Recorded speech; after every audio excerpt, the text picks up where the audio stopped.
Before we get into the next installment, I wanted to dedicate this episode to the memory of Keith Flint and the thousands of others who lost their fight with depression.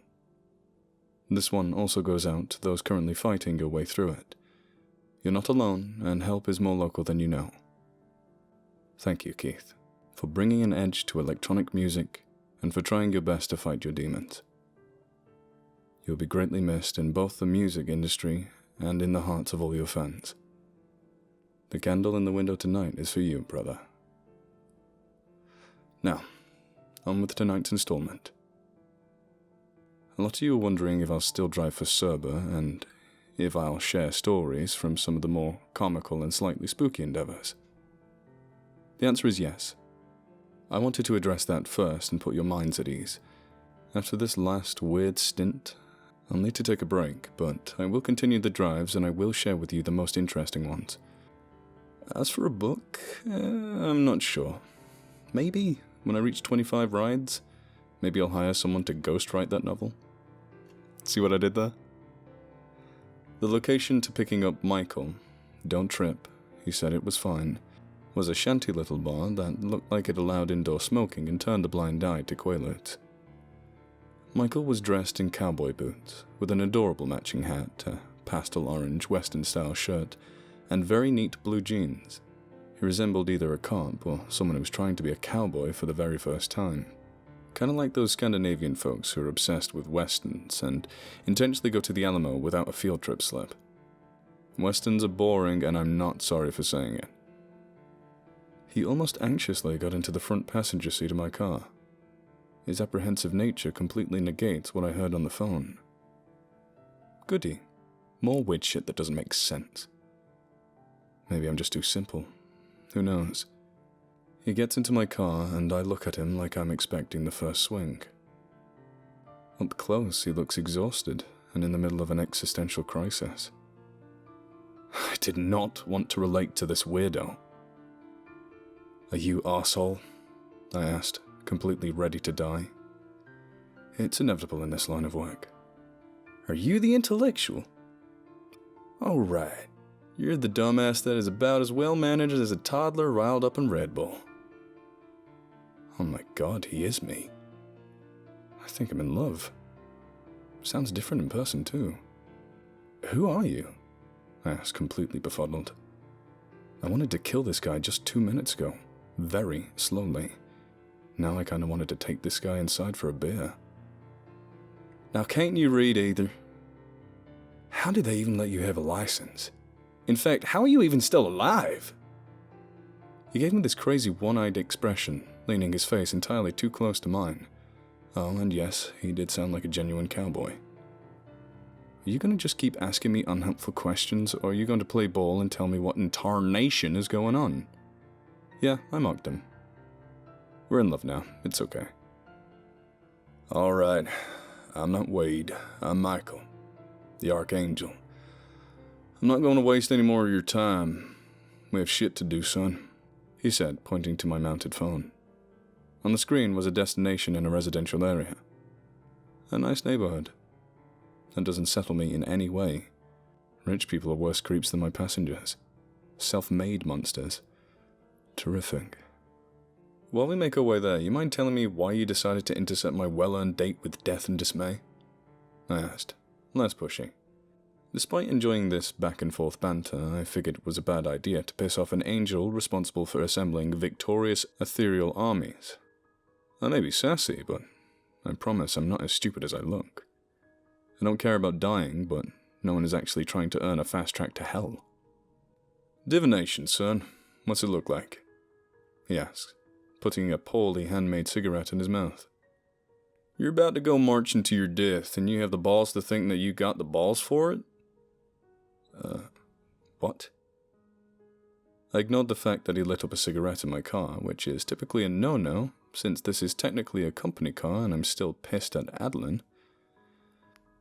I was just traveling down an even deeper rabbit hole of confusion. Alright, I need to re-examine the facts. You're an angel, right? As in one of the angels. Yep. He took a long, heroic drag of his cigarette and continued. And I'm here to save your sorry ass. You're about to tangle with a lone skinwalker. He raised his eyebrows at me. The Native American myth? Guess I shouldn't call it a myth in this juncture. That's right. What's dangerous about a lone skinwalker is they've been casted out of their tribe. He's only 150 years old. Very young. Yeah, he's basically a fetus, I say, rolling my eyes. No, you wouldn't be a fetus in this situation. There are skinwalkers nearly as old as me. I immediately wanted to ask him how old he was, but I thought better of it. The reason he's so dangerous is he's lawless, not bound to any tribal rules, though skinwalkers have little of those to begin with.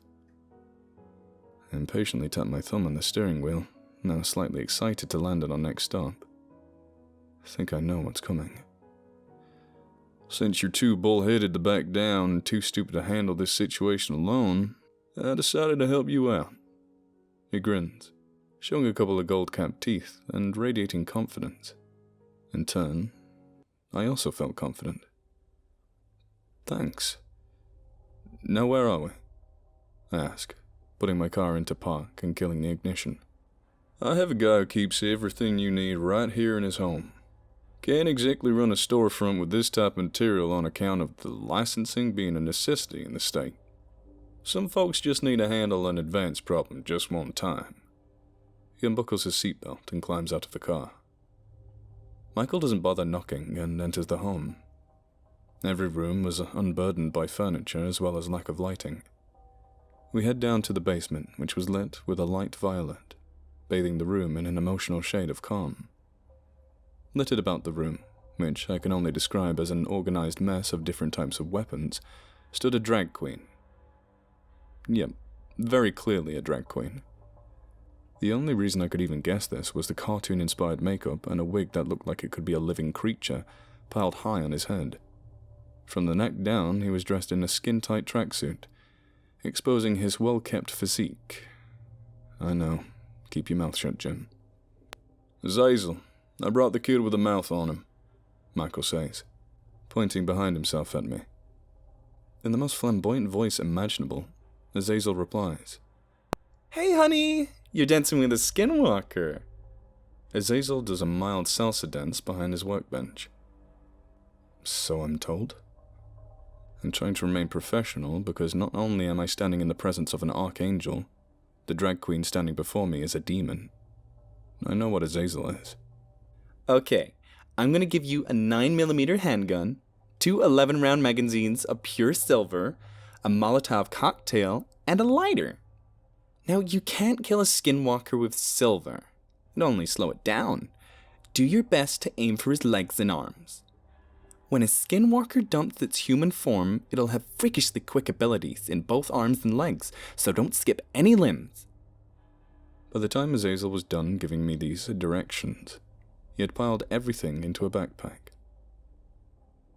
I'm sorry, I have to ask. Both Micheal and Azazel were looking at me as though I was burdening them.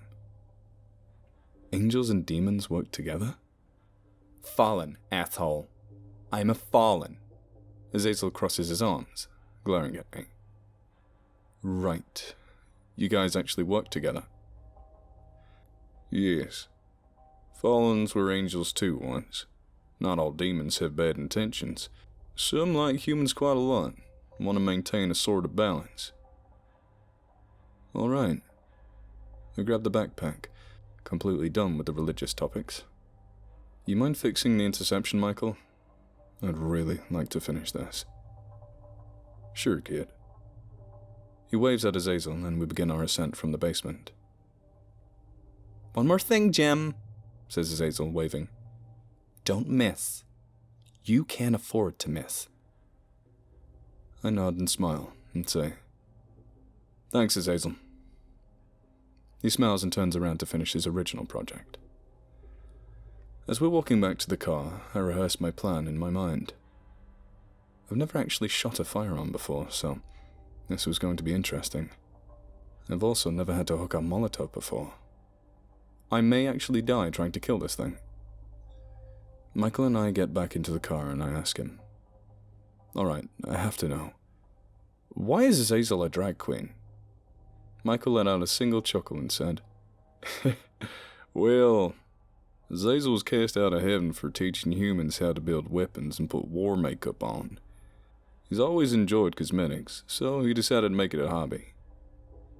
Sounds reasonable, I said, with a genuine nod.